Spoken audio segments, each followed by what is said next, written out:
Such an exciting time discussing with Dr. E. Anthony Allen, consultant, whole person minister, and retired psychiatrist on the Healing Congregation, an integrated approach to whole person ministry. Dr. Allen, this has been such a rich discussion, and we are mindful of the fact that it's a manual. You've shared on how to use the manual, the sections, the rediscovered paradigm and a renewed vision.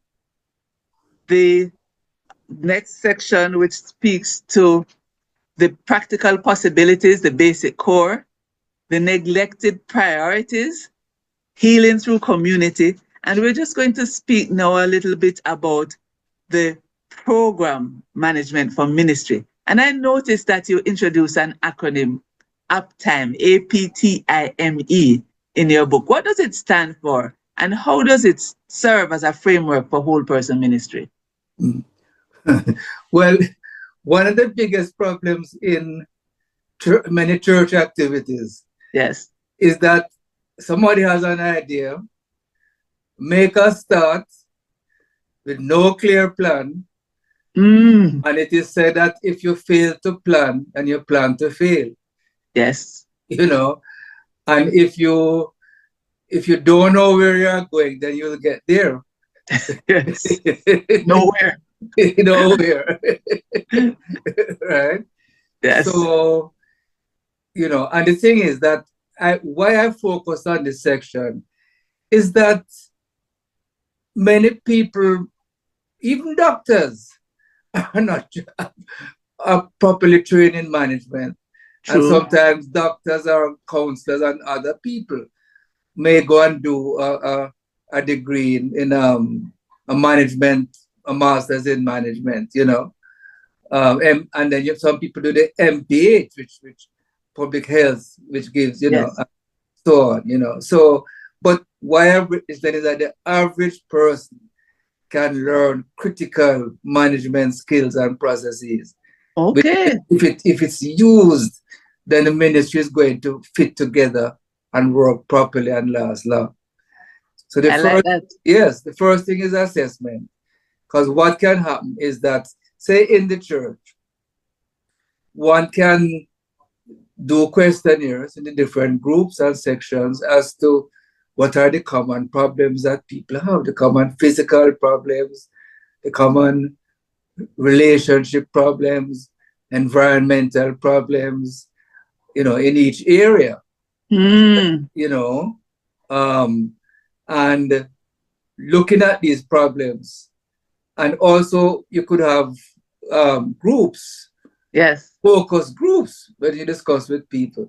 So you begin to get a sense of need now, where you can focus on need, right? That is in the church.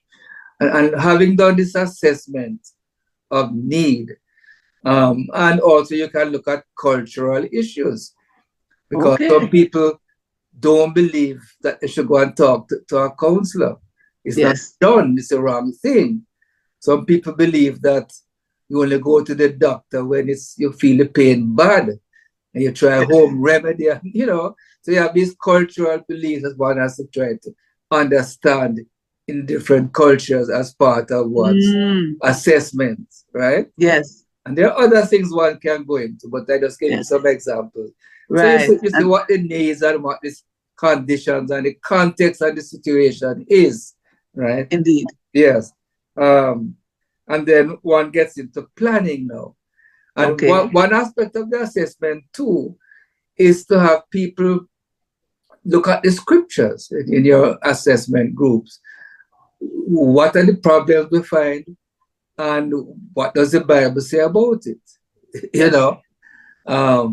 And then, so from from on the ground, the scriptures, then we come to planning, and people can brainstorm and say, what are some ways we think people could draw a diagram, make up a song, even though like a role play, as ways in which these needs can be met, right?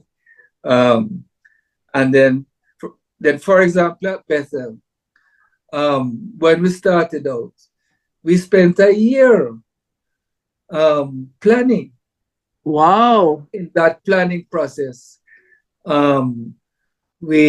different people were brought in, and they were able over time to get a sense of the needs. And then we then did a proposal. And that proposal formed the basis for the church's healing ministry, right? So, and even what we see in the manual, that it reflects a lot of what came out of that year-long planning process. Wow. Yes, you know. And That's then, exciting. yes, For some yes, of us who like to just jump in yes. without And planning. also, when we worked in our community, we were working in a place called Ambrook Lane. Yes. And also another community, 100 and Park Lane. We went around and spoke to the community members. And we look at what they thought their needs were, and so on. And then from that, we developed the program. So training becomes important. Now, one Okay. of the things that, but there's on the job training, because one of the things that people would quarrel with me, that I would have long meetings, you know. But having developed what we did was to develop procedures. Everything we did, we have a procedure manual. And in our meetings, people would would say, well, let's have this, let's have that. Out of the minutes, then we pull together our procedures. Nice. Because in the meeting, now we wanted people to say, okay, come in to talk about counseling. Come have a central management committee. Come in to talk about prayer and the different aspects, you know. And then we will say, okay, how do we need to improve? How do we need to grow? And one of the things I would encourage every leader and your team, develop a personal relationship with your team member. Just don't talk to them just about what they should be doing, the task. Yes. Relate to the person. Because if the person has, you don't want to pray, but if the person is going through some work issue, pray with them, Yes. Yes. So they feel supported. Absolutely.